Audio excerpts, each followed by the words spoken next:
بسم الله الرحمن الرحيم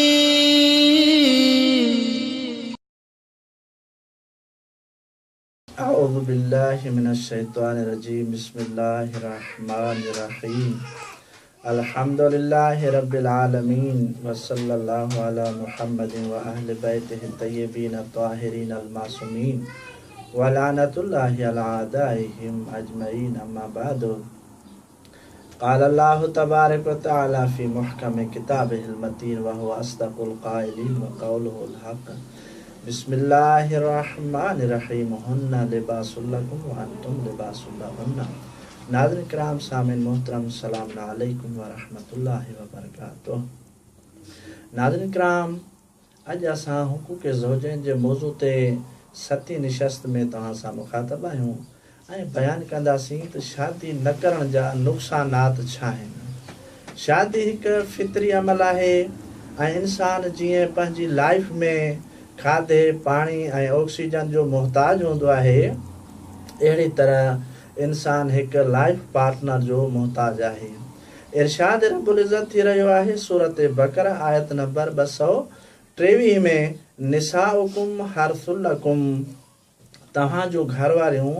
तव्हांजे लाइ हिकु ज़मीन ऐं खेती आहिनि ऐं इहो बदी आहे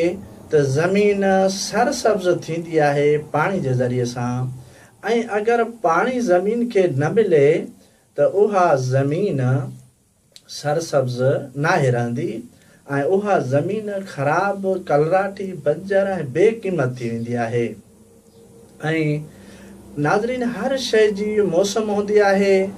याने बहार हूंदी आहे ऐं शादी जी बहार जवानी आहे। अगरि इन उमिरि में कंहिंजी शादी न थिए त पोइ इंसान नाउमीद मायूस सुस्त थी वेंदो आहे ऐं मौत जी आरज़ू कंदो आहे। वसाइल शिया जिल्द नंबर 14 सफ़ा नंबर 39 में ऐं तहरीरुल वसीला इमाम खुमैनी अलैहि रहमा जिल्द नंबर 2 बाब निकाह में जवानी में शादी न करण जे नुक़सान जे बारे में रसूल इस्लाम जो इरशाद थी रहियो आहे अय्युहन्नास इन जब्राईल आतानी अन लतीफ़ुल ख़बीर फ़क़ाल इन्नल अबकार बिमंज़िलति समरे अला शजर इन अदरक सिमारहा फलम तुजतन अफसदतहु अशम्स व नसरतहु अर्रिया। ए इंसानो अल्लाह रब्बुल इज़्ज़त जे तरफ़ां जिब्राइल अमीन मूं वटि ख़बर खणी आयो आहे ऐं फरमाए थो त कुंवारियूं और छोकिरियूं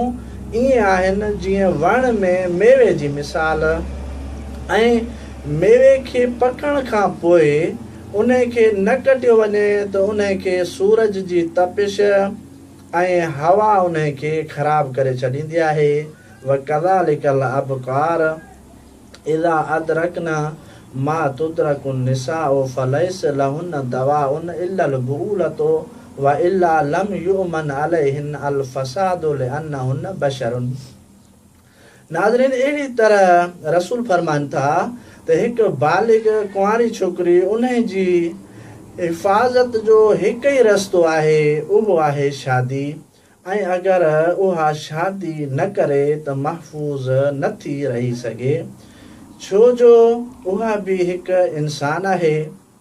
ऐं इंसान में जिन्सी ख़्वाहिशात मौजूदु आहिनि ऐं उहे ख़्वाहिशात शरीक हयात जे ज़रिए सां पूरियूं थी सघनि थियूं ऐं जवानी वारी हालत में फ़क़ति घर कार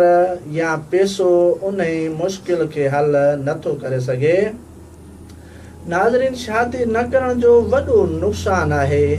जंहिंजे लाइ रसूल इस्लाम जो फ़रमान मौजूदु आहे क़ाल रसूलुल्लाह सल्लल्लाहु अलैहि व आलिहि वसल्लम अक्सरो अहल नारे अल उज़ाब रसूल इस्लाम फ़रमाइनि था जहन्नम में अक्सरियत छड़न जी हूंदी। वस्सलामु अलैकुम व रहमतुल्लाह।